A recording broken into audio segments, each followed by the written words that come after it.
I'm reading through the Bible with a couple of friends, and we actually just finished reading through the book of Genesis, and it ends with the story about the life of Joseph. And what's amazing about that story is Joseph, at the time when he was a child, was the youngest of all of his brothers, and his father loved him the most. His brothers didn't like this. They were jealous, and so they sold him off into slavery.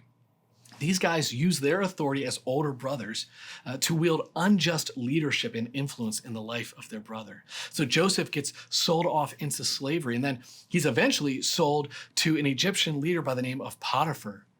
Now, Potiphar's wife at one point comes to Joseph and attempts to seduce him. But Joseph runs. He gets out of there. But then Potiphar's wife goes to Potiphar embarrassed and says, "Hey, Joseph tried to seduce me." So Potiphar throws Joseph into prison. So here's this young man who has quietly and humbly trusted God throughout his life, but now he finds himself unjustly in prison in Egypt. But as he sits there in his suffering, he doesn't stop trusting God. He continues to trust God. And what happens? God actually uses this suffering to extend grace to Joseph. And then eventually he leads Joseph into a position in life where he is Pharaoh's right-hand man. He's number 2 in charge of Egypt. And he can then use his power and influence to rescue his family from famine.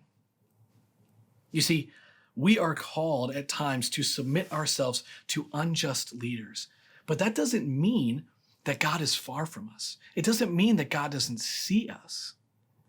But Peter goes on and he says, listen, in this suffering, God is actually watching you and observing you, and he's eager to extend grace to you.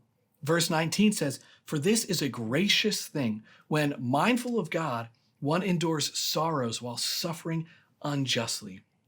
That phrase, gracious thing, it finds its root in the Greek word charis, which means grace. But as a phrase itself, it means that God is literally interested. He wants to extend grace to us. And so when we submit to God for his sake, by submitting to these human institutions, to our leaders, even if those situations are unjust, God sees us and he extends grace to us. And so we find that our submission to authority is a litmus test for our trust in God.